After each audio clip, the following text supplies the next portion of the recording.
Good afternoon, Excellencies, ladies and gentlemen. Welcome to the Center for Strategic and International Studies.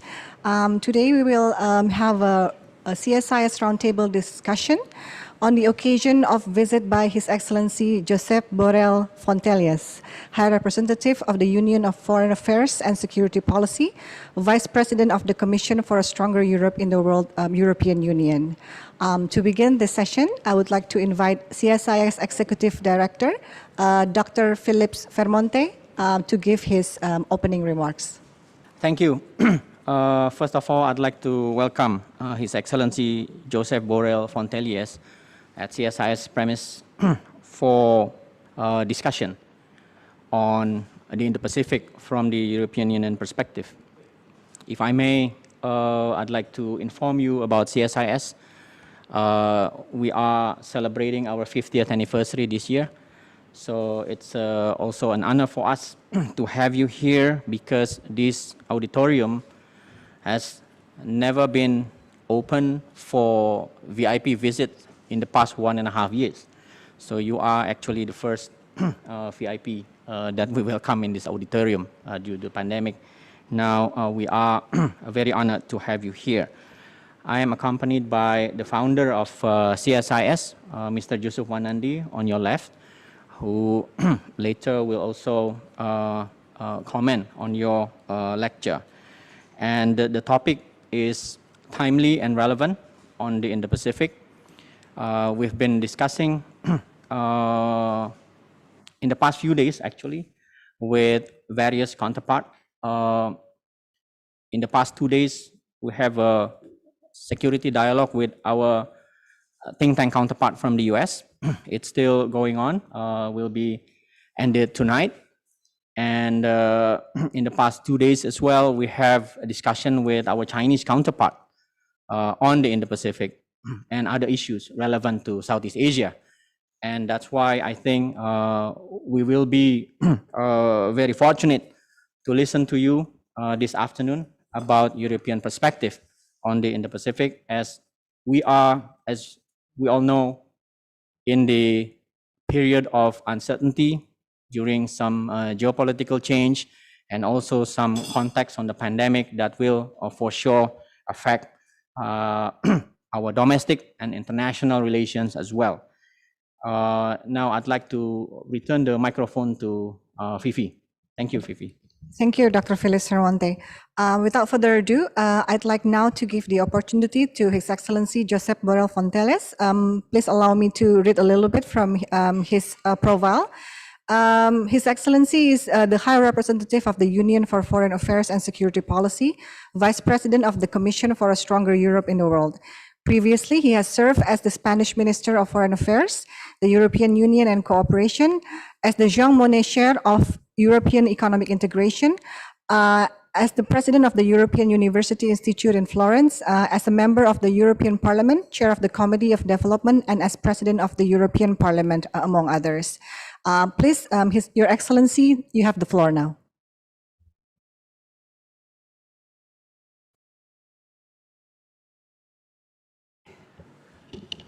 Ladies and gentlemen, dear colleagues, well, thank you very much for your invitation. For me, it's an opportunity to set out the European commitment to the Indo-Pacific region. What is the Indo-Pacific region? Well, it depends. For us Europeans, we include the eastern coast of Africa. We don't include the western coast of US. The US is just a country. They include the western coast of US. They don't include the eastern coast of Africa. They don't include China. We include China. But it's clear what is the Indo-Pacific for us. This is a dynamic region, one of the most dynamic regions of the world, if not the most dynamic region in the world. It's a strategic space. It's a geographical reality, which we define from stretching from the East Africa to the Pacific Islands, states. And for sure, it's becoming the center of gravity of the world, both in geoeconomic and in geopolitical terms.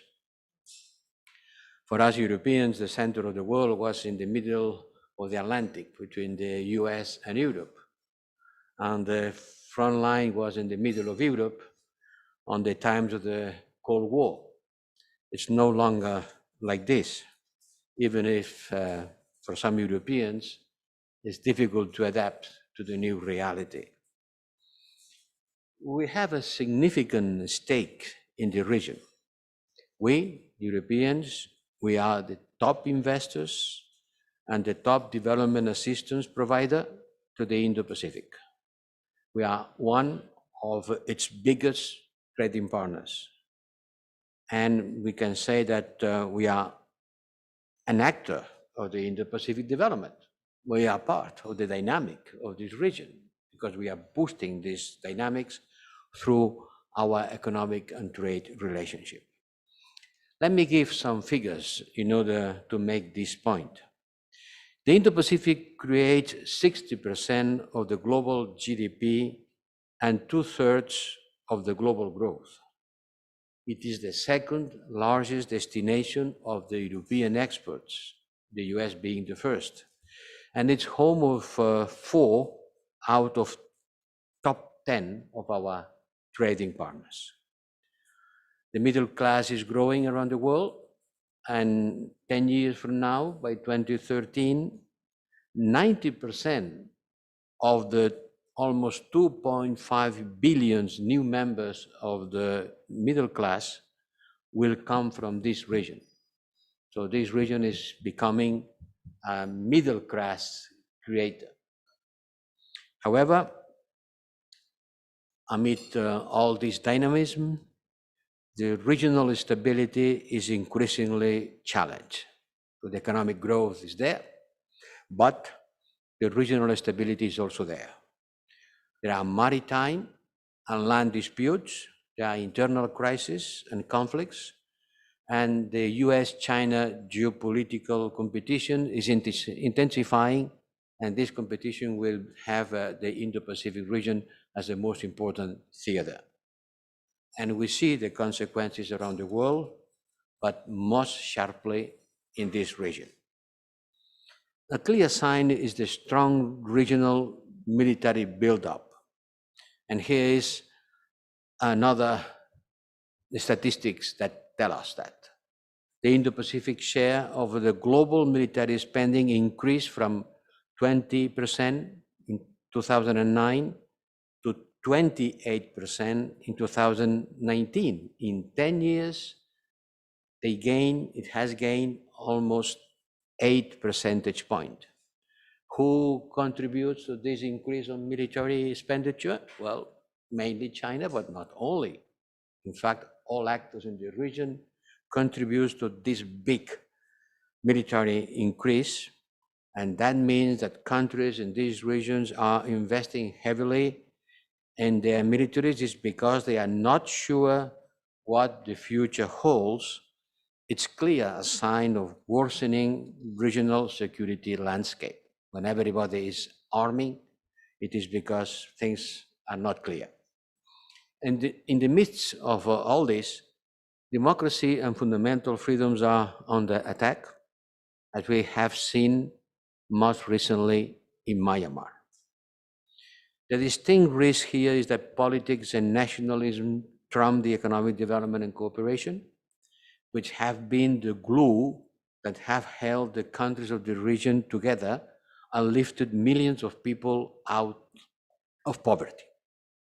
But Asia's security architecture and regional order remains a work in progress. In Europe and around Europe, there are certainly many security challenges, and we can say that our neighborhood is in flames, from Gibraltar to the Baltics. And I spent quite an important part of my time trying to put these fires, to take care of these fires in our neighborhood. But over time, and since the end of the Second World War, we Europeans, we have developed strong institutional frameworks, such as the European Union itself and NATO, but also the OSCE and the Council of Europe, not to confuse with the Council of the European Union. In Asia, we have ASEAN-centered organizations guiding security cooperation, including the ASEAN Regional Forum, of which the European Union is an active member. Increasingly, we also see the development of other frameworks led by China and the Quad, for instance. Already in 2013, your former Foreign Minister, Marty Natalegawa, said that the region had to move from a trust deficit to build a strategic trust. And certainly it has been moving on this direction. The Indo-Pacific region is the future, for sure, but insecurity and tensions are rising, threatening the order and balance of this dynamic region. The key point to make here is that economic growth of this region rests on openness, on stable and shared rules, and on shared security. Without that, the economic growth will be strongly jeopardized. And this is where our interests come. The interest of the European Union is precisely that the regional order stay open and rules-based. And we would like to contribute a lot, which, as I witnessed during my visit, is recognized by our regional partners who view the European Union as a trusted and reliable actor. Not everybody considers the European Union a reliable partner, but it's clear that here it is the case, and I am happy. I am happy that in this region you consider the European Union a trusted and reliable partner. A research institute in Singapore recently asked opinion leaders and policymakers in Southern Asia who would be their most favorite and trusted strategic partner. What I was saying is supported by empirical evidence. People were asked, and the answer was clear. 4 in 10 of the respondents chose the European Union. 4 of 10, higher than Japan, much higher than US, much, much higher than China. We are perhaps not as flashy as other partners, but at least we do not go on zigzags. We don't have a hidden agenda. What you see is what you get. We are reliable and predictable, and we can and do commit for the long term. The European Union has demonstrated these credentials and our response to the pandemic. We are supporting our global partners to deal with the consequences with 40 billion euros coming from the Team Europe, putting together the European Union member states and the European Union institutions as a package. We favor vaccine multilateralism and believe that COVAX is the best way to ensure the access to vaccines by low and middle income partners and this region. We put our money where our mouth is, and the European Union is now the second largest contributor to COVAX with over 2.4 billion euros. Let me remind that the US, during the Trump administration, didn't want to participate in the COVAX, and thanks to the current situation, the Biden administration is joining our effort. In addition, we are the world's largest exporter of vaccines.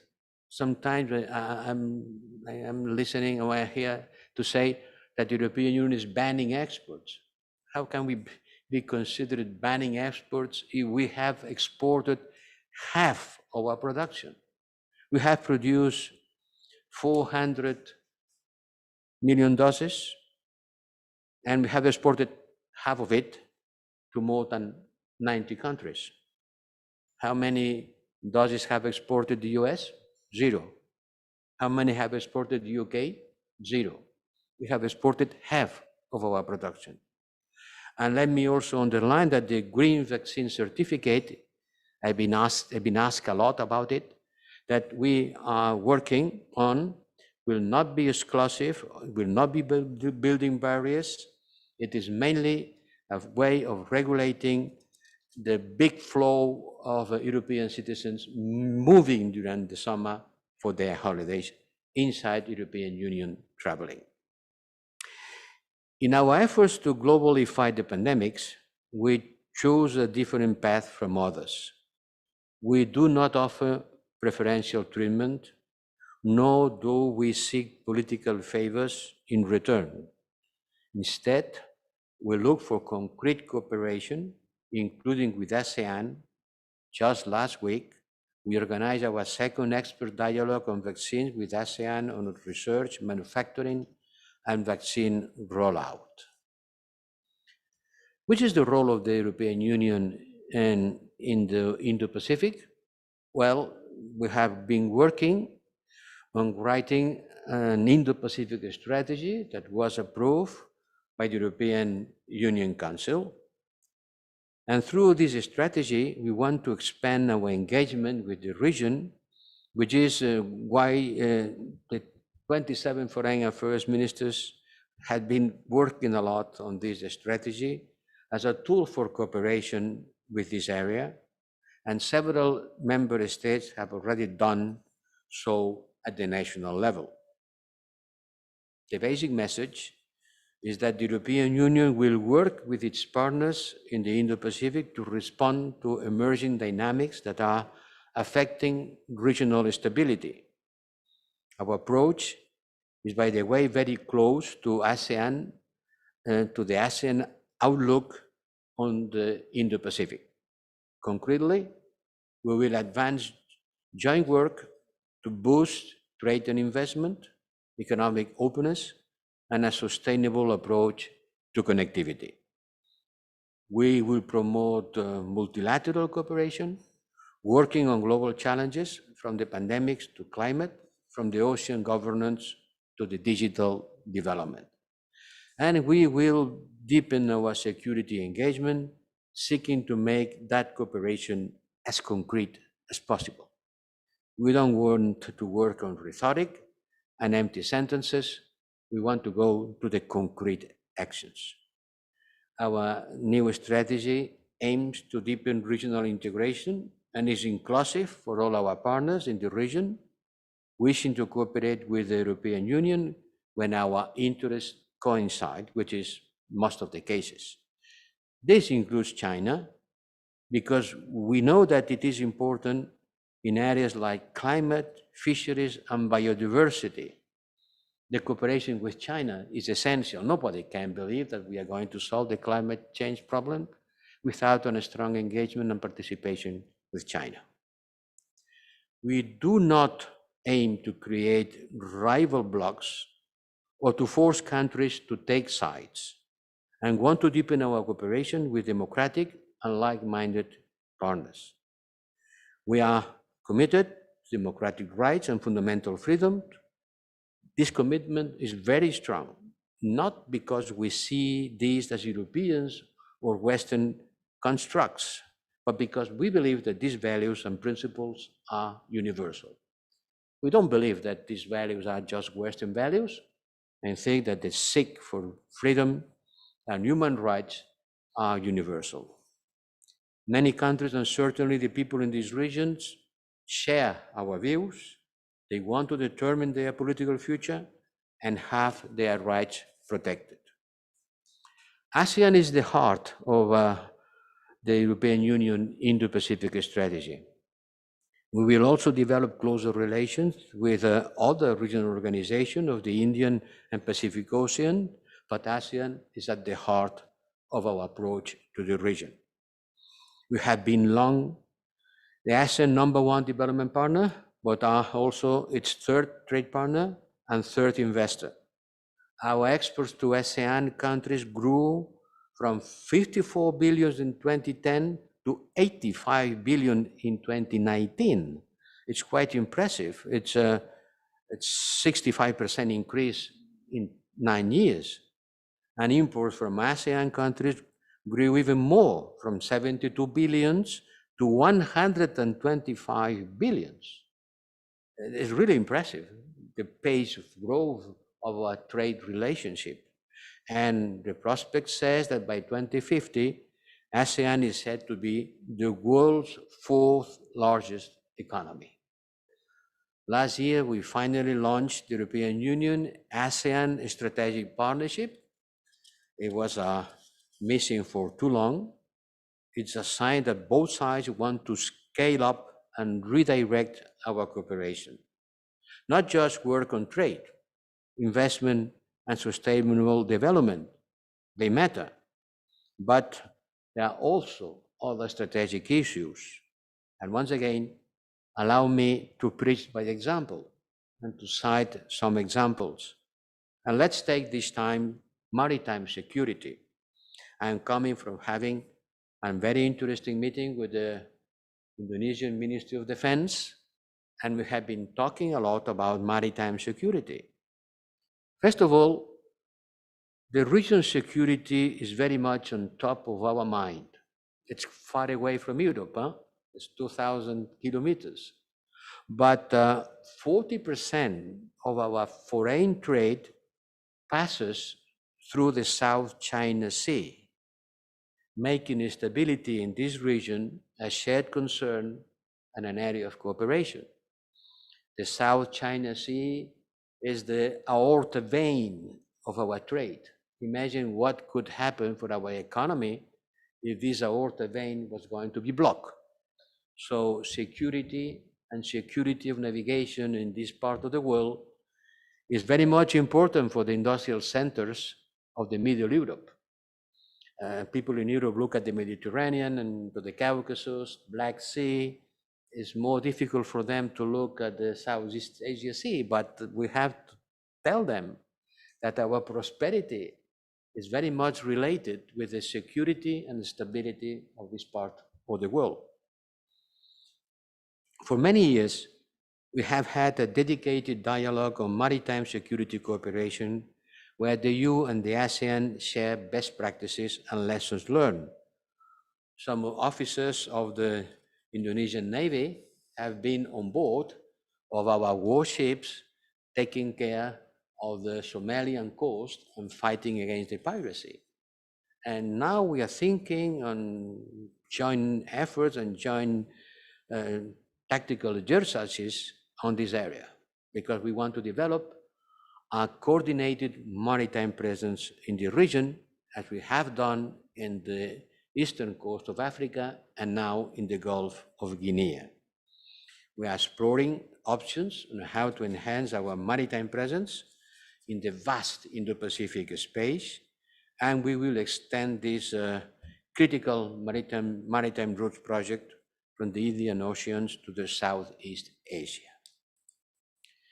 Like ASEAN, we are committed to secure, free, and open maritime supply routes on the South China Sea. We need it. It's in our interest. And in full compliance with international law, in particular with the United Nations Convention of the Law of the Seas. We support the ASEAN-led process towards an effective and legally binding code of conduct for the South China Sea, which should not prejudice the interest of third parties. Let me say some last words about connectivity. It's a very fashionable word in Brussels. Everybody's talking about connectivity in Brussels.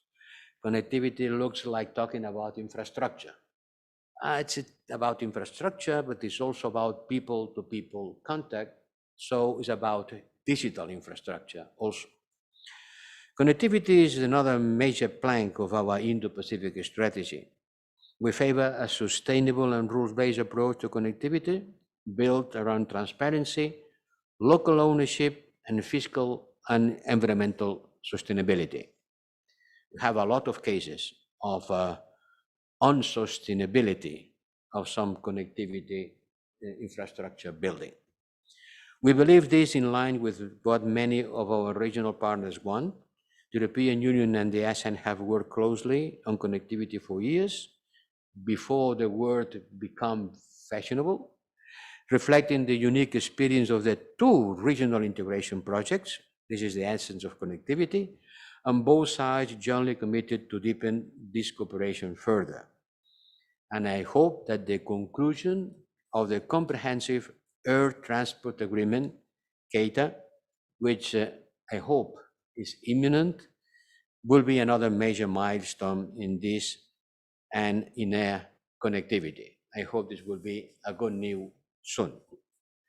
Looking at investment and financing, popular perception and reality are two different things. And I want again to recall some basic figures in order to support my argument.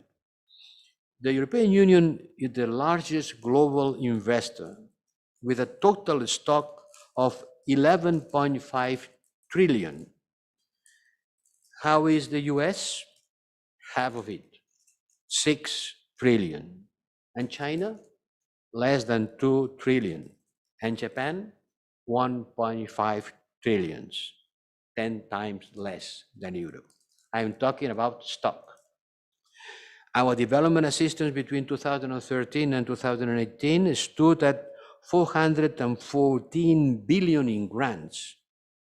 This is comparable to what China offered on Belt and Road projects, which is 434 billion, but as loans. One thing is grants, another thing is loans, and everybody makes the difference. We offer as many grants as China is offering loans. I note it is not always easy with this type of figures to compare like for like. There is often a lack of transparency, and everyone tries to spin their record. Well, maybe I'm trying to do so. But the bigger point stands, the European Union is an economic superpower. We have a record of economic openness and development assistance. I think I can say that without the spinning. And we are ready to continue on that path with you in the ASEAN to build a recovery that benefits our people. Despite the impact of the pandemic, ASEAN has some of the fastest growing economies in the world. ASEAN's overall GDP stands at $3 trillion and is set to grow by 6% this year. Indonesia should grow by an impressive 5% this year and also next year. It's not China, but it's a lot, much more than in Europe. The latest growth forecast for the European Commission foresee a growth of 4% in 2021 and in 2022. The truth is we depend on each other economic success. We depend on each other economic success. We are complementary. Here we also count on Indonesia's upcoming G20 chairmanship to work together to put the global recovery on a sustainable and inclusive footing, to reduce global inequalities and to combat the climate crisis. Yes, next year, Indonesia will be chairing the G20 and the following year will be chairing the ASEAN. So this is a country that is in bed on the geopolitical governance. I think I have to finish, dear colleagues and friends. I came here because I am deeply convinced of the need for the European Union to engage more in and with the Indo-Pacific, working together on shared security, sustainable connectivity, and global challenges to build a shared prosperity. And the last days and my meetings and discussions have proved this point. We are natural partners. Let's continue to put the partnership to work for regional and global stability and progress, and for our mutual benefit. I think we can do it, and thank you very much for offering me this prestigious tribune to raise your attention and to look forward to our discussion. Stay safe and work hard for this. Thank you so much, Your Excellency. I believe we have a little bit of time for some comments and maybe perhaps questions if there are any. I'd like to invite those at the roundtable if anybody has any comments to make. Pak Yusuf, would you like some? Thank you for the opportunity. Excellency, may I welcome you to this country, to my country, and welcome back, actually, for the EU, because I have been involved many years ago, when in Thailand we started with ASEM, Asia-European meeting. Unfortunately, both actually partners, the East as well as the West, were so preoccupied with their own region that it got, after a good start, I thought, some subsided interest because of the fact that there are then becoming so many internal problems in each of our region to take care of. And that's why I think, welcome back again, because I think now maybe it's more appropriate that you come back. You are always known to us as only a trading partner, mainly before, and some investment.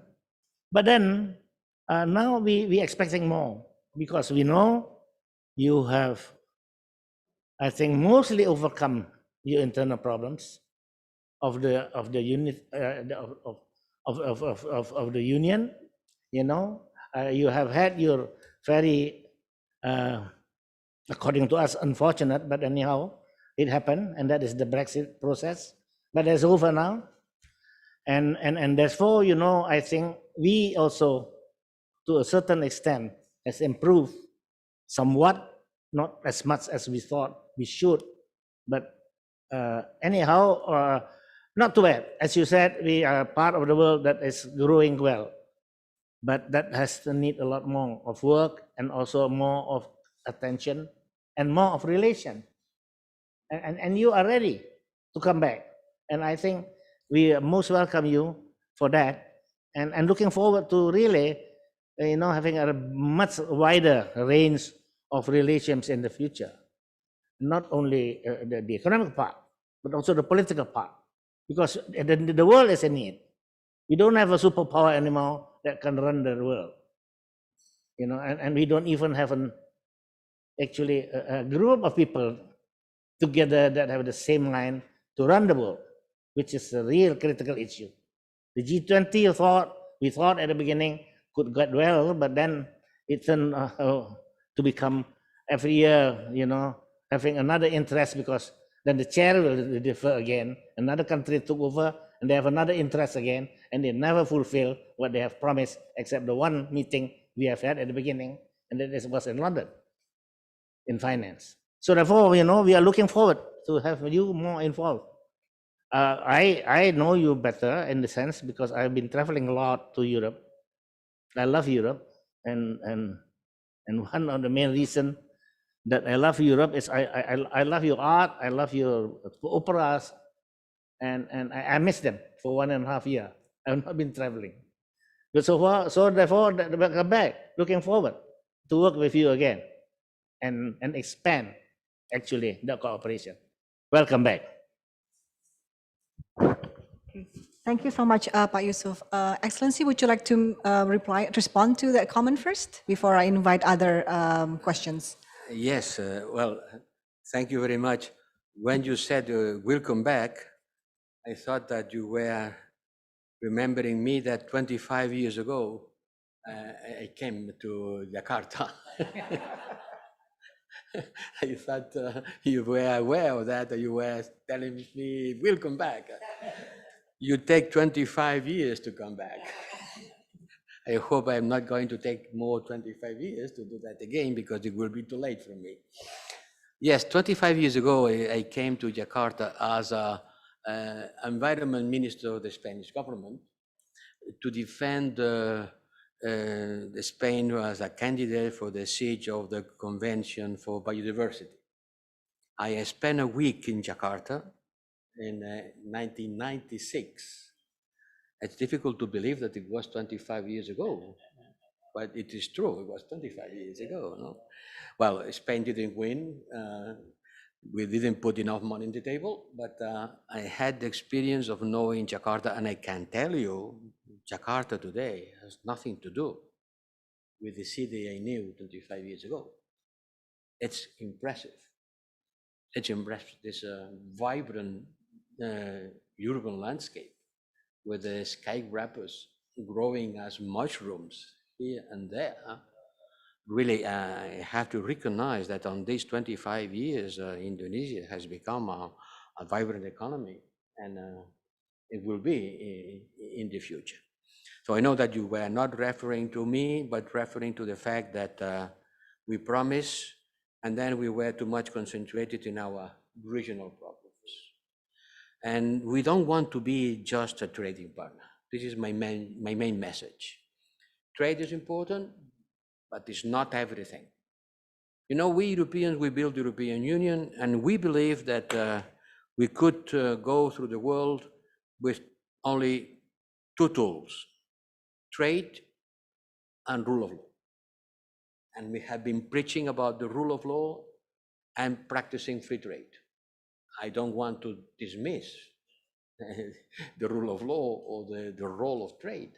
But we believe that what the French people say, le doux commerce, the sweet trade, the trade relationship, would create a relationship that will make a political evolution possible. And when China became member of the International Trade Organization in 2000, what did we believe? We believe that the sweet trade, the doux commerce, will create a political dynamics inside the China society that will bring China political system close to the Western system based on party competition and political freedoms. This has not happened. This has not happened. If I can say, maybe the contrary. And China today is much more assertive, full of trust on their system, presenting it as a better alternative to the Western political system. And that's why we call China a systemic rival, because our systems are rivals, each other. Which system will take the African countries in order to guide their development? Chinese system, or more authoritarian, more centralized, the European, the Western system? But to be systemic rival doesn't mean that we are systematically in rivalry. It's not the same thing.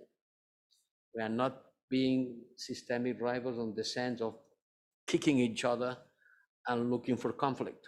No, because at the same time we say that we are also partners and competitors, a complex relationship.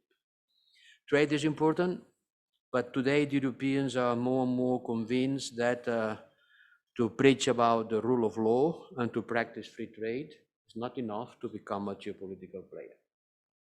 Maybe it's enough to be a political payer, but to be a political player, you need more unity, and you need more political will of being an actor.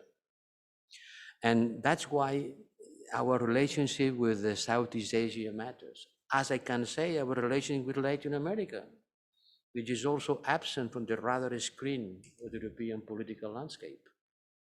Yes, I don't know if we are coming back or we are just coming. Maybe we are just coming because we have never been here before. Well, we were here as the past colonial power, but this is a different story. Now we have to look at a world of multipolarity and multilateralism, both things. The world was a bipolar world during the Cold War. Then it became one pole, the US. And now it's multipolar. And we Europeans who have the ambition of becoming a pole, because in order to be multilateral, you have to have multipolarity. No, because like dancing the tango, no, you need a couple. And if more than one is better. So this is the political landscape in which we want to strengthen our relationship with Southeast Asia, not just trade, but we have to increase our trade and our economic relationship. We are playing below our potential, for sure. Well, my trade and economy is the mantra. We have to start there. And that is why the Americans lost so much, stupidly, because they forget that. Because they forget that.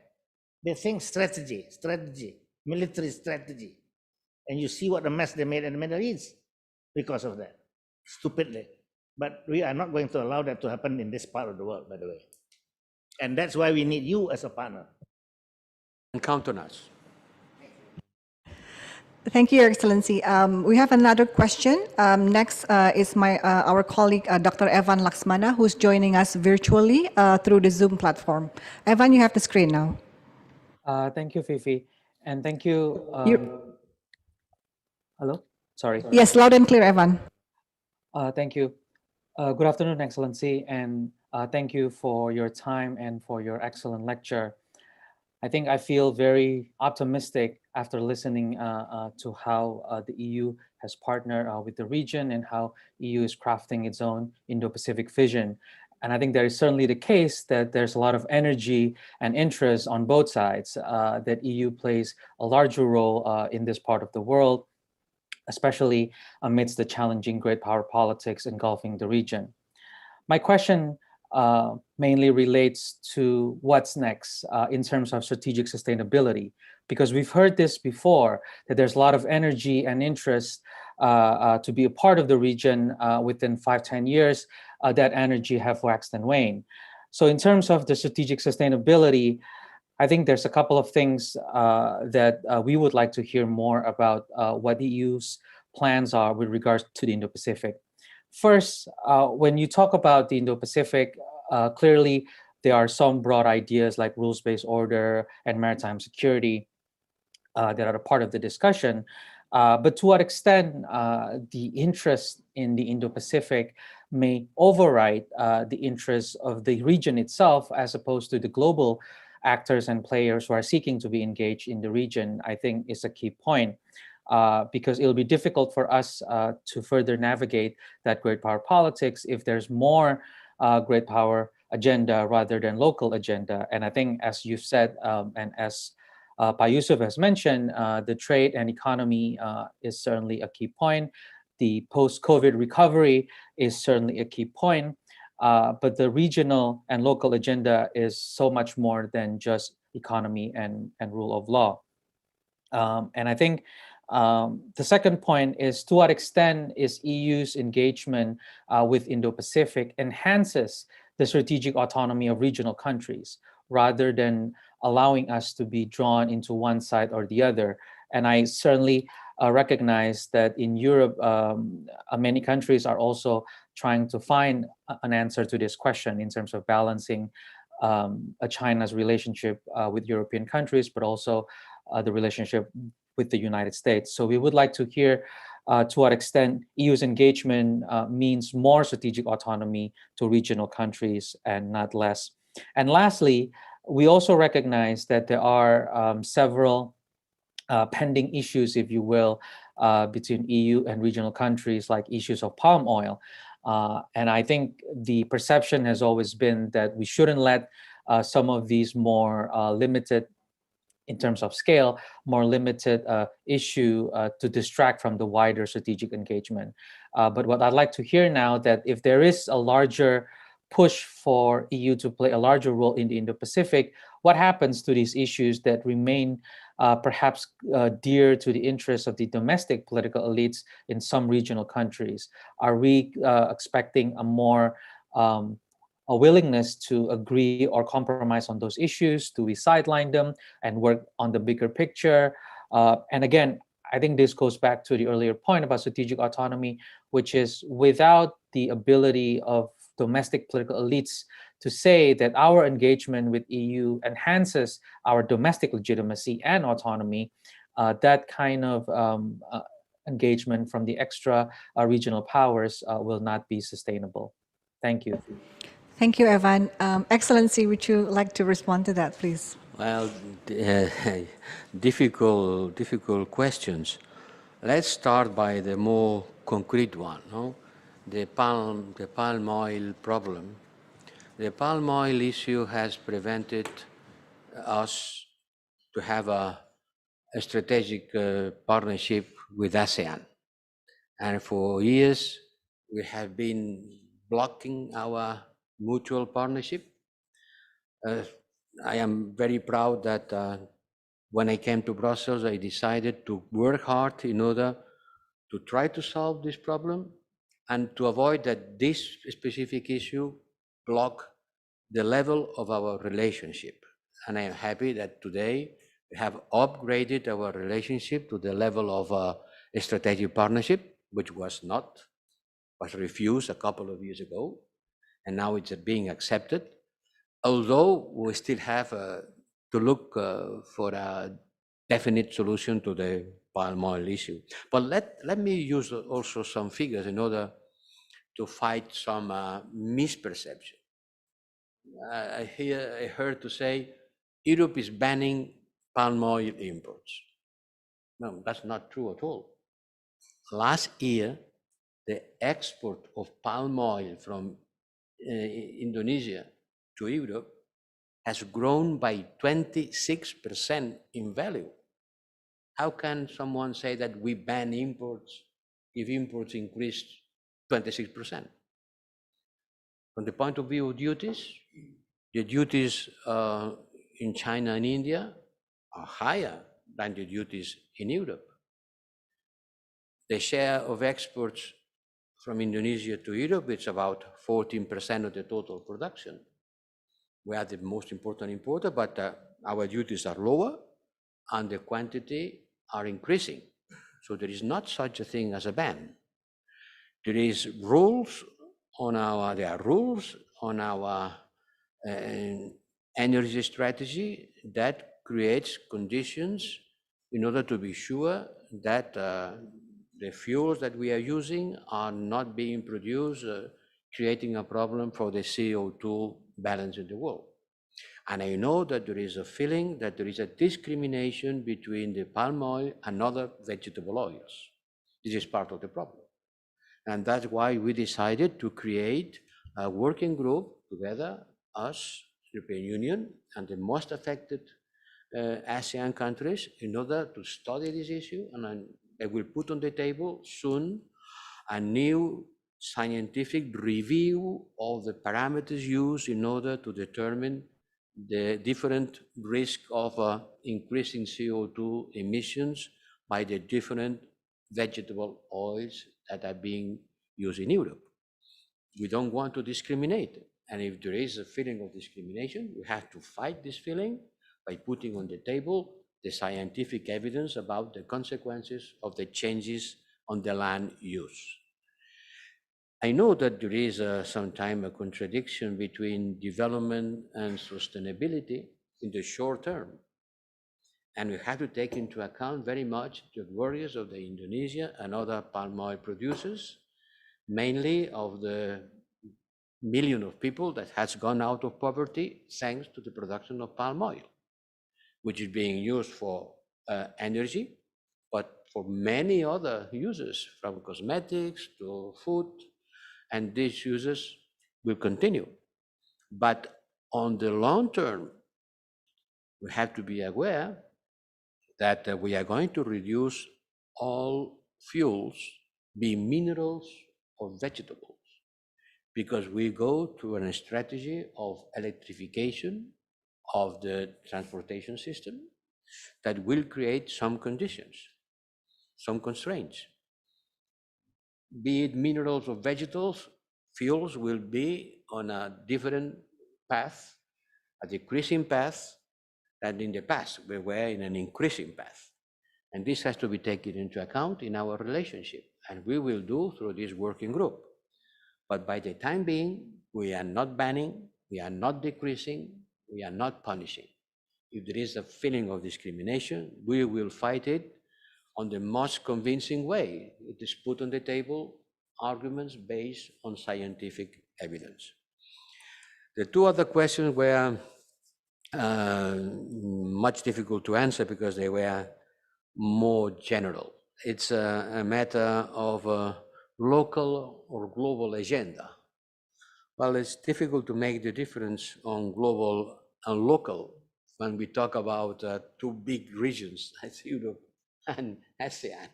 It's local, but it's global. And most of the problems that we are facing are certainly global on the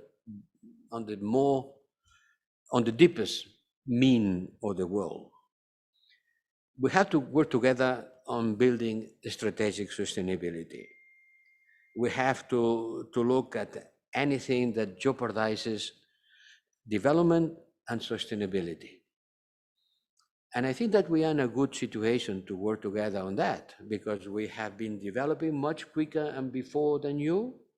And now we pay a lot of attention to sustainability because we had already reached a certain level of development.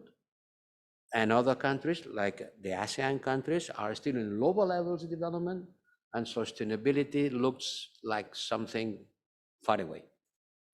I think it's a mistake. At this level of development, sustainability has to be incorporated as a key factor. It's not development or sustainability. Development has to be sustainable. And I know that it requires a fair share of the burden, and this will be discussed in Glasgow. But I think that we have to work together in order to ensure that development is not something being considered as an alternative to sustainability or vice versa. It is a dialectic of the past. The dialectical of the future is how to merge these two things. Well, about the strategic autonomy. Look, we talk a lot about the strategic autonomy in Europe. At least I talk a lot about it. And not everybody understands the two words in the same way. For some people, strategic autonomy is a way of showing a will of going apart from NATO and US alliance and to build a specific European military alliance to be self-sufficient. It's a big mistake. It's not a matter of an alternative to our alliance with US inside NATO. It's a way of building an European pillar of defense in order to be a stronger partner. We have to build a defense capacity among the 27 member states that makes us stronger, not to live an independent life, because there is not alternative to NATO from the point of view of the territorial defense of Europe. The strategic autonomy means to be able to face challenges according with our own capacities, together with others when it's possible. And when it is not possible, we have to be able to do it alone, because there are some problems in which we will be having to solve alone, because no NATO, no US will engage on them. When we agreed with China on the strategic agreement on investments by the end of the past year, some criticized us, saying that it was a bad done because we didn't wait for the new American administration to be in place and to consult and agree with them. I don't understand why we should consult and ask for permission to the American administration to make a bilateral agreement with China on investments. Others said, look, this is a proof of strategic autonomy. Maybe you want to call it autonomy or strategic autonomy or whatever you want. But we Europeans, we should be able to decide by ourselves and to be able to defend our interest when we have to do it alone. And in our relationship with the Southeast Asia, in our relation with Indo-Pacific, which is more than Southeast Asia, I think that we have to take exactly the same approach. We are closer to Washington than to Peking, certainly. Certainly. We share the same political system. We share the same economic system. Multi-party system, free market economy. But we don't have always the same interest. Sometimes our interests diverge. And we don't have to be aligned, blindly aligned with one part. We have to play our role, defending our interest, and trying to avoid a new confrontation, a new bipolar world. This is something in which I think we can work together with the Indo-Pacific and with the Southeast Asia countries. Our strategy is a strategy of cooperation. More strategic autonomy for the European Union means more capacity to build alliance with like-minded countries, as there are many in this region. Thank you so much, Your Excellency. I think we have had one full hour of very interesting discussion on a very timely topic also, I suppose. So I think on behalf of CSIS, I would like to thank you again for your visit to our premises here. And that we very much enjoyed the discussion that we had with you today. And we wish you all the best with the rest of your visit here in Jakarta, and also a very safe flight back to Europe. So with that, I would like to end this event now. Thank you again for those joining us virtually in Zoom. And hopefully you enjoyed the discussion as much as we did at this roundtable. Thank you again. A very good afternoon to everyone.